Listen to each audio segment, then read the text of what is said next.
Olá, sejam todos bem-vindos. Novo semestre, nova lição de escola sabatina. Desta vez o tema é os 3 convites do Evangelho. Estudaremos de maneira aprofundada acerca da parábola da grande ceia de Lucas 16, também da parábola das bodas de Mateus 22, e veremos comparações, paralelos, aplicações para os nossos dias. Estudaremos sobre a parábola da vinha também, tal como relatada já lá em Isaías, assim como Jesus nos fala sobre os lavradores maus também, uma parábola que ele nos ensina, relacionado também a uma vinha. Serão muitos assuntos, muitos ensinamentos teremos. E antes de mais nada, gostaria de convidar que aqueles que gostarem deste conteúdo, deixem o seu like no vídeo, compartilhem essas mensagens, este e outros vídeos aqui em nosso canal, se inscrevam no canal, ativem o sininho de notificações e nos ajude então aumentar a relevância desse canal aqui no YouTube. É nosso desejo que almas anelantes da verdade presente cada vez mais tenham a oportunidade de acesso a essas mensagens maravilhosas. Então, antes de entrarmos no estudo de número 1 desta lição nova, gostaria de mostrar aqui, estou com o exemplar na sua forma impressa. Então esse exemplar que eu tenho aqui, os que desejarem receber em sua casa, entrem em contato conosco, nos peçam, enviaremos então gratuitamente para vocês. E dessa maneira vocês poderão acompanhar não só de forma digital, com o PDF, mas também da forma impressa. Eu particularmente, ainda que hoje em dia muitas vezes tenha que ler materiais na forma digital, prefiro então ter em mãos aqui de forma impressa. Também muitos gostam de fazer as suas anotações por escrito e assim por diante. Então aqui o tema geral, como foi anunciado, tem a ver com os 3 convites do Evangelho. A mensageira do Sr. Ellen White nos coloca que naquela última semana das 70 semanas dadas a Israel, tal como relatado em Daniel 9, se cumpriu o primeiro, segundo convite e, por fim, o terceiro convite. Primeiro no ano 27, no começo do ministério de Cristo. O segundo convite tendo início no ano 31, depois da morte de Cristo.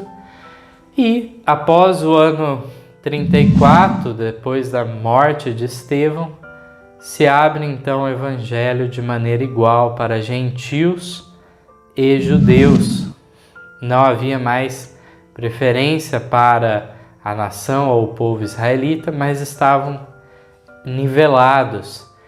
Nós encontramos então o primeiro convite dirigido ao ministério, um segundo convite para o povo, para as ovelhas perdidas da casa de Israel, e tudo isso tem uma nova aplicação também para os nossos dias, referente ao Israel moderno. Então Então estudaremos todos esses pontos, passo a passo, sábado após sábado, em detalhes. Espero que nos acompanhe. Será um assunto importante de haver a continuidade para haver a devida compreensão. Muitas vezes alguns assuntos não se concluirão de maneira rápida em um sábado, mas terão sua continuação por várias semanas. Fazendo um rápido resumo aqui de alguns títulos que nós temos dos 27 sábados que teremos de estudo, nós temos aqui sobre a parábola da vinha, sobre os convites, sobre aplicação para os nossos dias, os frutos correspondentes que devem ser revelados pelo povo escolhido de Deus. Vemos o primeiro convite rejeitado na história adventista, a rejeição do ministério, a escolha de outros, a verdadeira sucessão apostólica, princípios de união, grupos espúrios, um pequeno povo. Todos esses temas serão trabalhados. Veremos o que se identifica, o que se determina de fato como grupo espúrio. Também veremos a realidade do povo de Deus ser um pequeno povo, como revelado vez após vez na Bíblia e no Espírito de Profecia. O tema da ordem sacerdotal de Melquisedeque, relacionado com a verdadeira sucessão apostólica, será trazido. Veremos esses papéis aí de cada convite ao ministério. O primeiro convite lá para o Israel antigo, para o Israel moderno.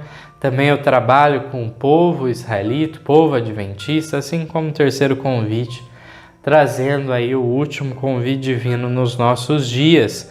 Teremos então a análise da parábola das bodas, de Mateus 22, que traz elementos bem semelhantes à parábola da grande ceia, que é o tema principal aí, que nos traz os 3 convites do Evangelho. Teremos então a cena de julgamento revelada na parábola das bodas, assim como a sacudidura atual e futura, o peneiramento da igreja, a chuva serôdia, a obra do anjo Apocalipse 18. Aqui um breve esboço para cada um de vocês terem uma noção do que nos aguarda. E vamos então ao prefácio agora dessa lição, texto Parábola de Jesus, páginas 312 a 314, nos diz assim: Os convidados às bodas foram inspecionados pelo rei.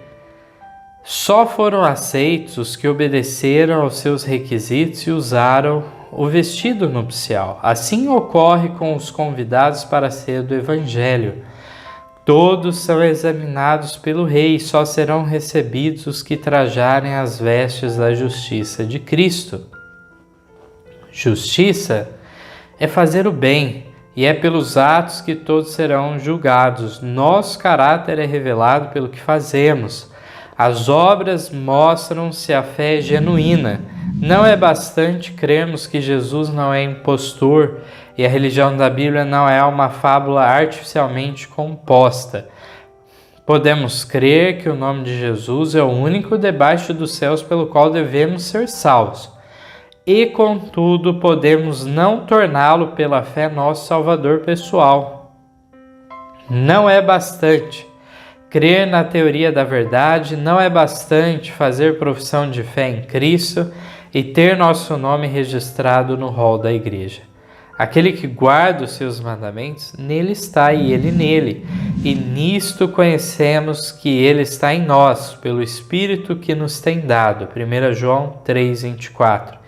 E nisto sabemos que o conhecemos, se guardarmos os seus mandamentos. 1 João 2,3. Esta é a evidência genuína da conversão, qualquer que seja a nossa profissão. Nada valerá se Cristo não for revelado em obras de justiça. A verdade deve estar plantada no coração, deve dirigir o espírito e regular as afeições. Todo o caráter deve ser estampado com a expressão divina. Cada jota e cada tio da palavra de Deus deve ser introduzido na vida diária. Texto maravilhoso que nos mostra que de fato devemos pensar nesse exame justamente dos que professam fé em Cristo, aqueles que deram entrada no reino de Cristo, serão examinados para se ver se apropriaram da justiça de Cristo. A veste nupcial está neles, ou então, de fato, só foi algo teórico.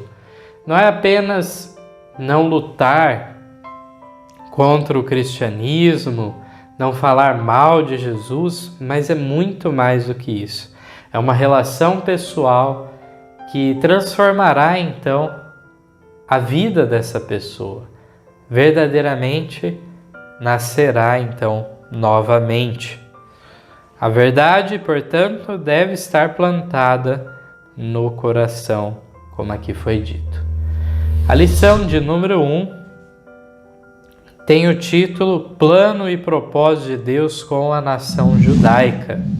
O verso áureo, porque eu bem sei os pensamentos que tenho a vosso respeito, diz o Senhor. Pensamentos de paz e não de mal, para vos dar o fim que esperais. Jeremias 29:11. Texto muito lindo, que nos mostra então sempre o desejo de Deus de fazer o melhor. Tanto individualmente podemos falar disso, como também de maneira abrangente com o povo escolhido por Ele, que foi o caso que vamos estudar de todo o propósito de Deus em favor de Israel. A primeira pergunta nos diz assim: no que os judeus fundamentaram suas esperanças por mais de um milênio? Porém, quando ele veio, o que aconteceu? Texto do Desejado, da página 27, nos dá essa resposta, amparado aqui por textos bíblicos também diversos. Leremos então várias partes do Desejado a partir aí da página 27. Nos diz assim: por mais de 1000 anos, aguardaram o povo judeu a vinda do Salvador. Nesse acontecimento fundamentaram suas mais gloriosas esperanças. No cântico e na profecia, no ritual do templo e nas orações domésticas, haviam envolvido seu nome. Entretanto, por ocasião de sua vinda, não o conheceram. O bem-amado do céu foi para eles como raiz de uma terra seca. Não tinha parecer nem formosura. Isaías 53:2. E não lhe viam beleza nenhuma para que o desejassem. Veio para o que era seu, e os seus não o receberam. João 1:11. Então, de fato, a fé judaica se centralizava no fato de que o ungido do Senhor, o Messias, viria. Mas, quando de fato ele veio, ele não foi reconhecido, não foi recebido pelo povo que por mais de 1000 anos o aguardara. Vamos para a pergunta de número 2. Com que propósito Deus separou a descendência de Abraão? O que é tornado evidente pelos profetas? Vamos primeiramente em Deuteronômio, no capítulo 4, versos 5 e 8. Vedes, aqui vos tenho ensinado estatutos e juízos, como me mandou o Senhor meu Deus, para que assim façais no meio da terra, a qual ides a herdar. Guardai-os, pois, e cumpri-os, porque isso será a vossa sabedoria e o vosso entendimento perante os olhos dos povos, que ouvirão todos esses estatutos e dirão: este grande povo é nação sábia e entendida. Pois que nação há tão grande que tenha Deus tão chegados como o Senhor nosso Deus, todas as vezes que o invocamos? E que nação há tão grande que tem estatutos e juízes tão justos como toda essa lei que hoje ponho perante vós? E também o capítulo 26 nos dá uma continuação deste texto, os versos 18 e 19.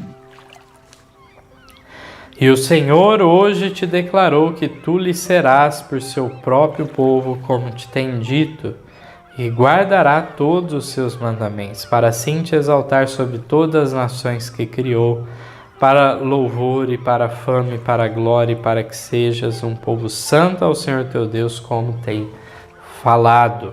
Vemos nestes textos, portanto, realmente o propósito de Deus e como eles deveriam ser um exemplo para todas as nações ao redor.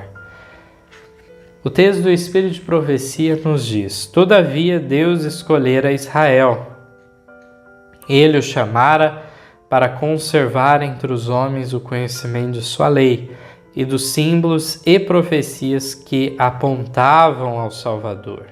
Desejava que fosse como fonte de salvação para o mundo, o que Abraão fora na terra de sua peregrinação, o que fora José no Egito e Daniel nas cortes de Babilônia, devia ser o povo hebreu entre as nações. Cumpria-lhe revelar Deus aos homens.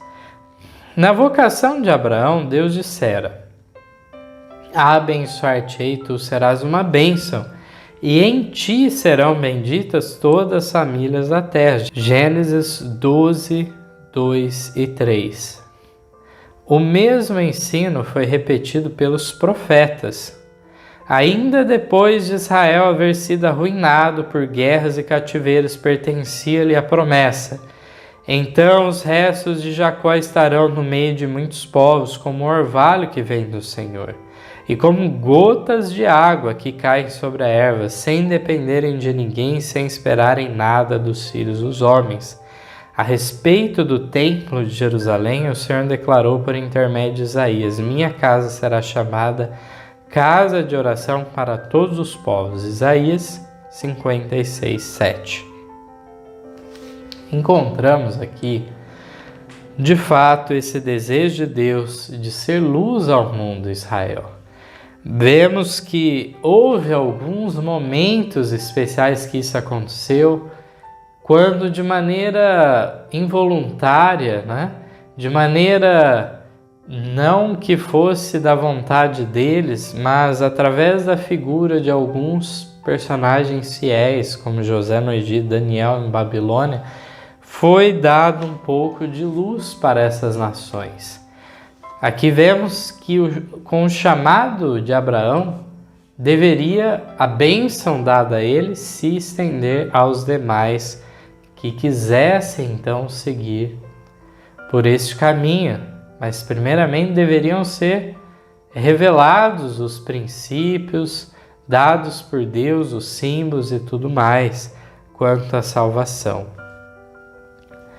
Aqui vemos em Isaías 56 essa importante declaração que serviu de base mais tarde para a fundamentação da igreja cristã e o derrubar os muros de separação que tinham sido erigidos ao decorrer dos séculos, quando fala: minha casa será chamada casa de oração para todos os povos.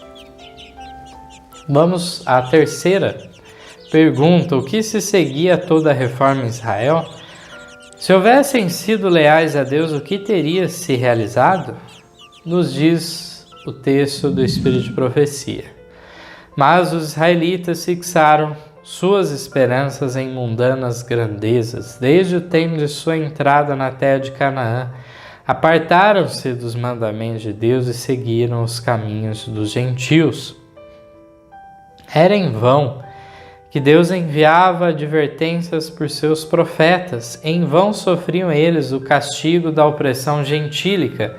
Toda reforma era seguida de mais profunda apostasia.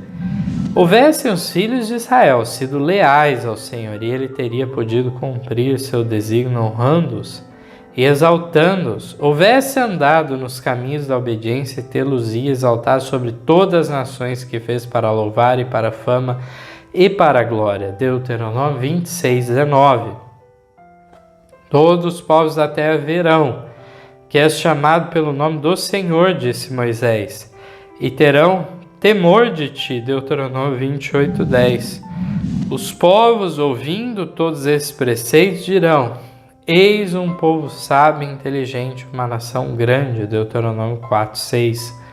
Devido à sua infidelidade, porém, o desígnio de Deus só pode ser executado através de contínua adversidade e humilhação. Felizmente, a história bíblica, como relatada no Antigo Testamento, foi cheia de altos e baixos, momentos de apostasia, de distanciamento de Deus, e Deus misericordiosamente mandando mensageiros para os adverti-los, e muitos aceitavam isso e retornavam numa reforma ao favor de Deus. Deus os fazia prosperar para pouco mais adiante a história se repetir vez após vez. Mas nós vemos que Deus teria cumprido através deles, grandes realizações seriam dadas a Israel. A quarta pergunta: como ficaram durante o cativeiro babilônico? O que era o sistema de sacrifícios dos pagãos? E qual oportunidade tiveram os judeus fiéis? Foram levados em sujeição à Babilônia e espalhados pelas terras dos pagãos. Em aflição renovaram muitos sua fidelidade ao concerto de Deus, enquanto penduravam suas harpas nos salgueiros e lamentavam o santo templo posto em ruínas. A luz da verdade brilhava por meio deles e difundia-se entre as nações o conhecimento de Deus. O pagânico sistema de sacrifícios era uma perversão do sistema que Deus indicara. E muitos dos sinceros observadores dos ritos pagãos aprenderam dos hebreus o significado do serviço divinamente ordenado, apoderando-se com fé da promessa do Redentor. Que maravilhoso vermos que de fato se deu essa oportunidade, uma vez que eles foram levados cativos à Babilônia. E temos também um texto aqui do Testemunhos para a Igreja, volume 5, página 455, que nos diz: na aflição, muitos deles se arrependeram de suas transgressões e buscaram ao Senhor. Dispersos pelos países dos gentios, disseminaram largamente o conhecimento do verdadeiro Deus. Os princípios da lei divina entraram em conflito com os costumes e práticas das nações. Os idólatras buscaram esmagar a fé verdadeira. Em sua providência pôs seus servos Daniel, Neemias e Esdras face a face com reis e governadores, para que esses idólatras tivessem a oportunidade de receber a luz. Assim, a obra que Deus dera a seu povo na prosperidade dentro de suas fronteiras, mas que fora negligenciada devido à infidelidade, teve de ser por eles realizado em cativeiro sob grande provação e dificuldades. Isso vemos também se repetindo se formos analisar a história da igreja cristã no decorrer dos séculos. Muitas vezes aquilo que foi deixado de fazer em tempo de paz é feito em tempo de perseguição, com tudo contra, mas é um momento divisor de águas onde a pessoa é forçada a uma posição, uma decisão. Então, nas experiências que encontramos em Daniel 2, com aquela oportunidade de Daniel interpretar o sonho do rei, capítulo 3 nos fala naquele decreto do rei e a condenação na fornalha ardente daqueles que não se prostrassem diante daquela imagem, e o testemunho vivo, testemunho eloquente dado por aqueles 3 amigos de Daniel, aqueles 3 jovens.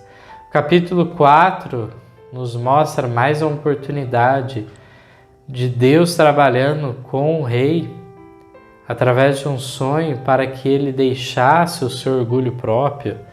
E vemos então exemplificado nesses casos muitas outras oportunidades, com certeza eles tiveram, assim como Neemias, Esdras e outros, para dar essa mensagem. Vamos à quinta pergunta: o que sofreram muitos exilados? De qual mal foram realmente curados? Por qual motivo muitos buscavam obedecer a Deus? De que forma foram mal interpretadas as instruções mosaicas? Diz assim: muitos dos exilados sofreram perseguição, não poucos perderam a vida em virtude de sua recusa de violar o sábado e observar as festividades pagãs. Quando idólatras se levantaram para esmagar a verdade, o Senhor levou seus servos à presença de reis e governadores para que estes e seu povo pudessem receber a luz. Repetidamente, os maiores reis foram levados a proclamar a supremacia do Deus a quem seus cativos hebreus adoravam. Mediante o cativeiro de Babilônia, os israelitas foram realmente curados do culto de imagens de escultura. Durante os séculos que se seguiram, sofreram a opressão de seus inimigos gentios até que se firmou neles a convicção de que sua prosperidade dependia da obediência prestada à lei de Deus. Mas com muitos deles a obediência não era motivada pelo amor, tinha um motivo egoísta, prestavam a Deus um serviço exterior como meio de atingir a grandeza nacional. Não se tornaram a luz do mundo, mas excluíram-se do mundo a fim de fugir à tentação da idolatria. Nas instruções dadas a Moisés, Deus estabeleceu restrições à associação deles com os idólatras. Estes ensinos, porém, haviam sido mal interpretados.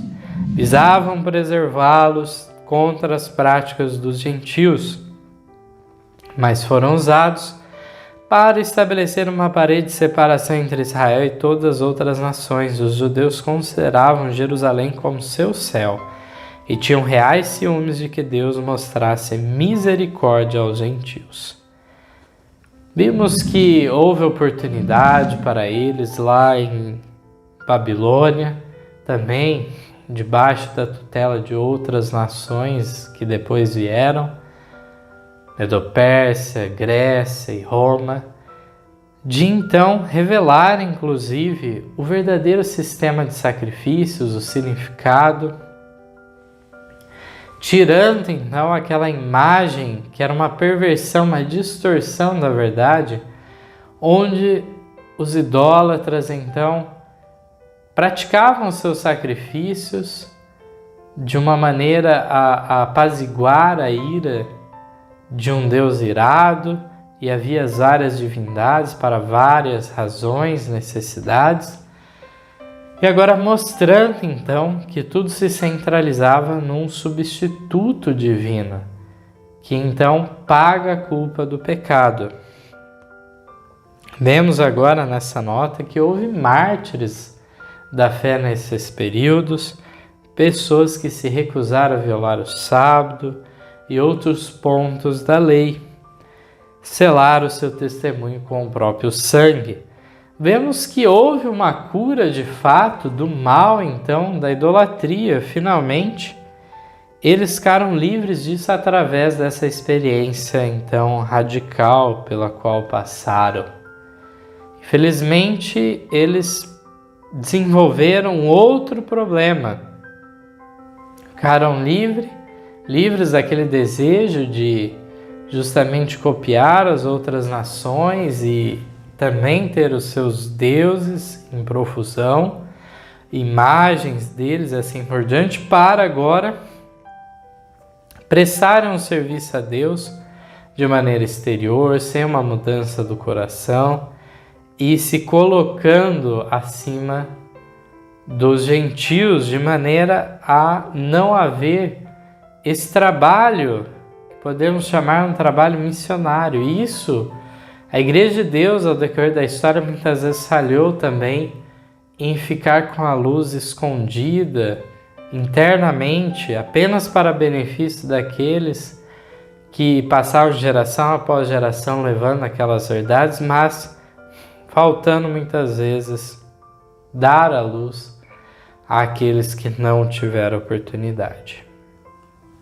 A sexta pergunta nos diz: o que aconteceu depois da volta de Babilônia? Depois da volta de Babilônia, foi dispensada muita atenção ao ensino religioso. Ergueram-se por todo o país sinagogas, nas quais a lei era exposta pelos sacerdotes e escribas. E estabeleceram-se escolas que, ao par das artes e ciências, professavam ensinar os princípios da justiça. Esses agentes perverteram-se, porém. Durante o cativeiro, muitos do povo haviam adquirido ideias e costumes pagãos, os quais foram introduzidos em seu culto. Conformaram-se, em muitos aspectos, com as práticas dos idólatras. Então, houve um avanço na parte do ensino daqueles que tinham ficado bastante tempo no cativeiro.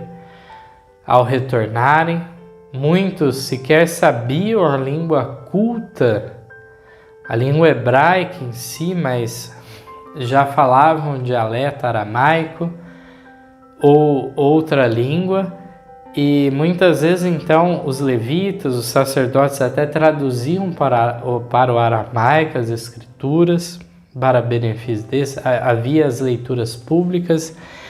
Assim também foram formadas essas sinagogas, essas congregações locais para o ensino, assim como escolas e assim por diante. E isso tudo sabemos que por consequência, em grande parte, da falha da própria família, então, fazer o seu papel de ensino, então, internamente dos filhos e assim por diante.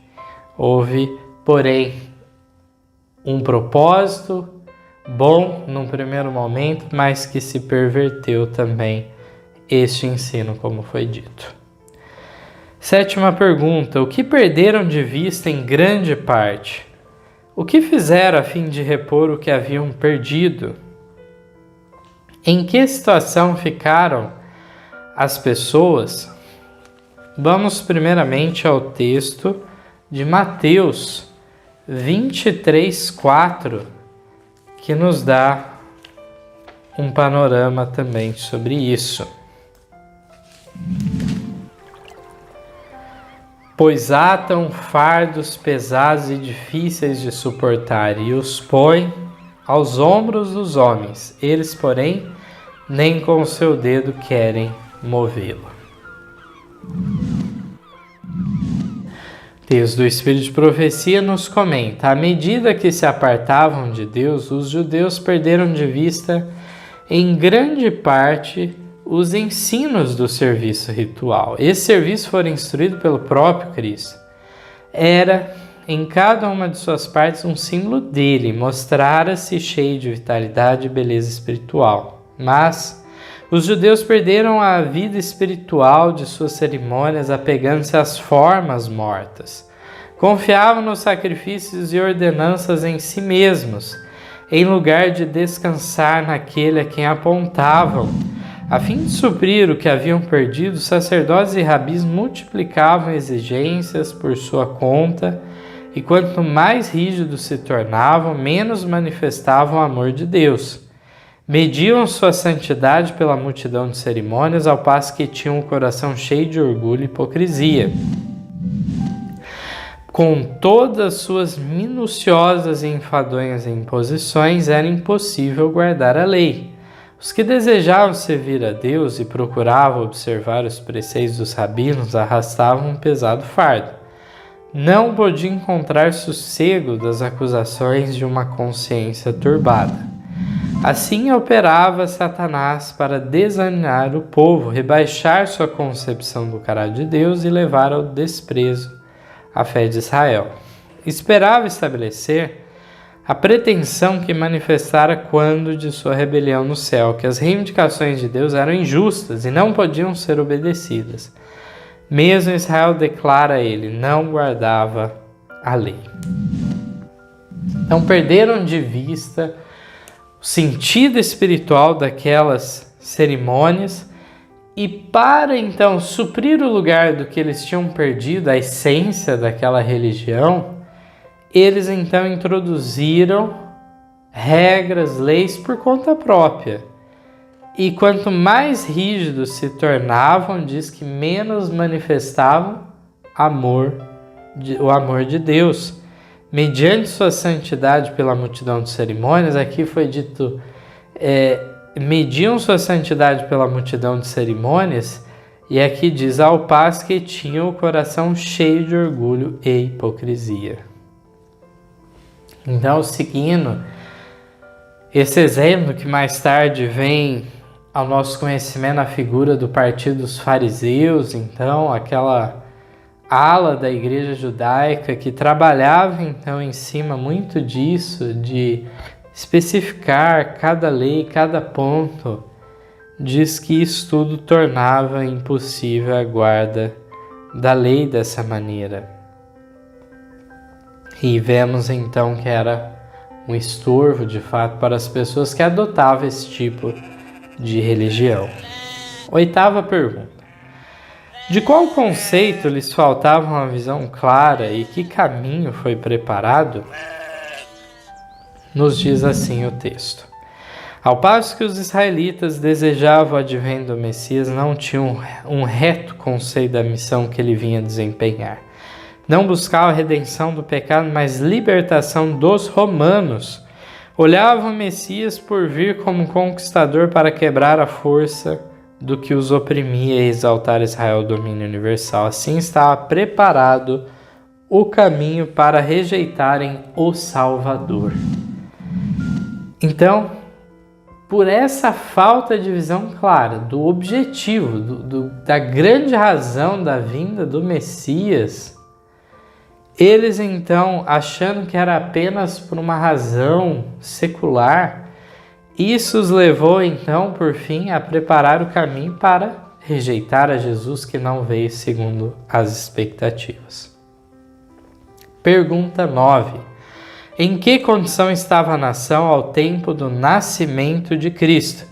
Em que situação se encontrava o cargo de sumo sacerdote? Vejam só agora a leitura. Ao tempo do nascimento de Cristo, a nação estava irritada sob o governo de seus dominadores estrangeiros e atormentada por lutas internas. Fora permitido aos judeus manterem a forma de um governo separado, mas coisa alguma podia disfarçar o fato de se acharem sob o jugo romano, ou reconciliá-los com a restrição do seu poder. Os romanos pretendiam o direito de indicar ou destituir o sumo sacerdote, e o cargo era muitas vezes obtido pela fraude, o suborno e até pelo homicídio. Assim o sacerdote se tornava mais e mais corrupto. Todavia, os sacerdotes ainda ostentavam grande poder e o empregavam para fins egoístas e mercenários. O povo estava sujeito às suas desapiedadas exigências e era também pesadamente onerado pelos romanos. Esse estado de coisas causava geral descontentamento. Os levantes populares eram frequentes. A ganância, a violência, a desconfiança e a apatia espiritual estavam corroendo o próprio âmago da nação.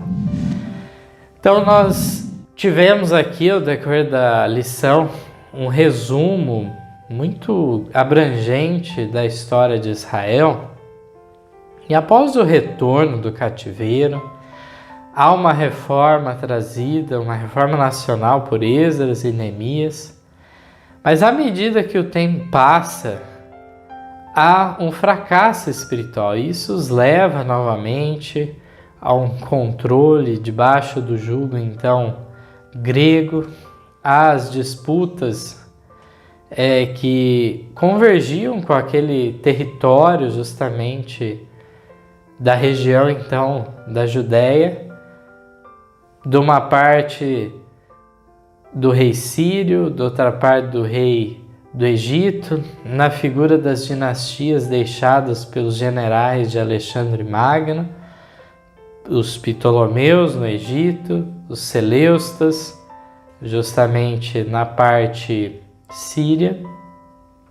E nós encontramos, então, essa situação aqui nessa época já debaixo do jugo romano.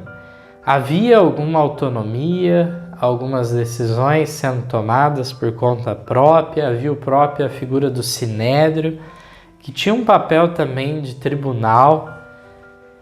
E aqui nós encontramos a realidade de que a figura do sumo sacerdote era uma figura poderosíssima, não estava apenas vinculada a uma questão simplesmente espiritual, mas a essa altura estava relacionada também com um poder temporal como grande líder da nação. Isso já tinha começado desde aquela época da revolta dos Macabeus.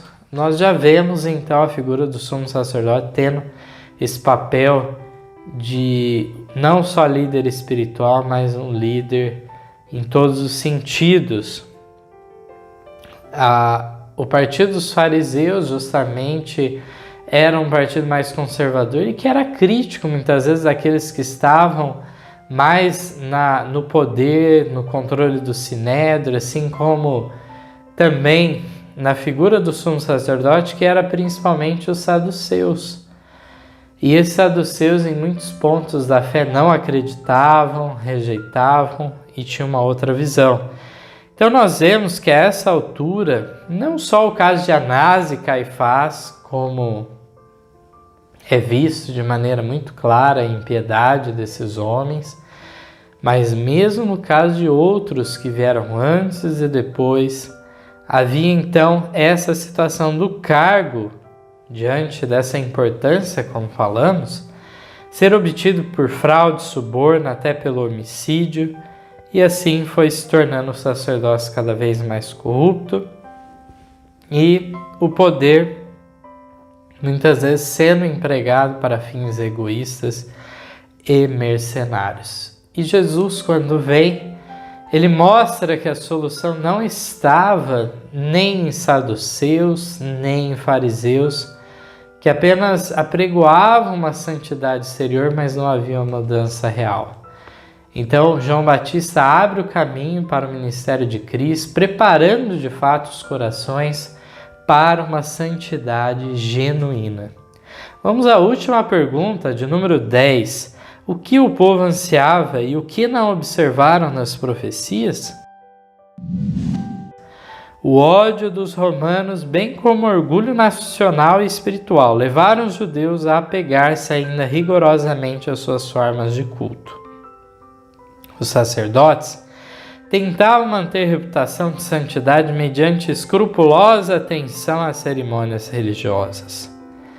O povo, em seu estado de trevas e opressão, e os príncipes sedentos de poder ansiavam a vinda daquele que havia de vencer seus inimigos e restaurar o reino a Israel.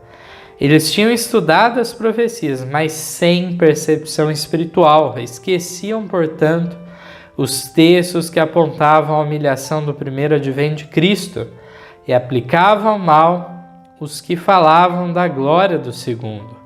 O orgulho lhes obscurecia a visão, interpretavam a profecia segundo seus desejos egoístas.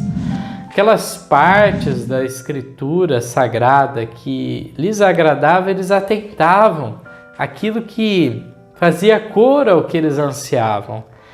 Isso o povo, como os principais da nação, ansiava a vinda daquele que resolveria os problemas da nação de Israel.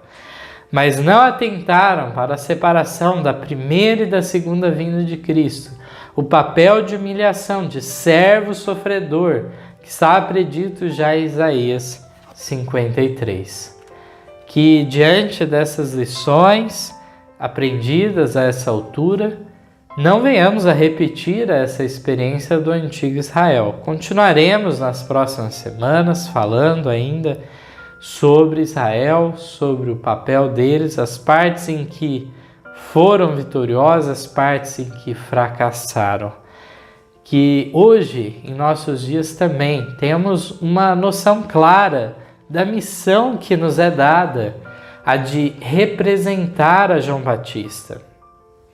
Não um indivíduo simplesmente, mas um povo que representa então essa obra de Elias, a obra de João Batista, que nos traz essa restauração da família, uma obra de conversão dos pais aos filhos, dos filhos aos pais, que nos coloca o matrimônio como um concerto vitalício de acordo com os princípios edênicos, que nos leva a observar realmente a santidade do sábado e tantos outros pontos que poderíamos aqui nomear, assim como a daquela alimentação original dada no Éden, a qual João Batista observava. Possamos então atentar a tudo isso e andar de acordo com a luz derramada em nossos dias. É esse o meu desejo de oração, a mim e a todos vós. Amém. Em nosso site vocês encontrarão estudos, notícias, dicas de saúde, além de todas as nossas lições. Participem conosco através da nossa página no Facebook e assistam todas as nossas lições através do YouTube.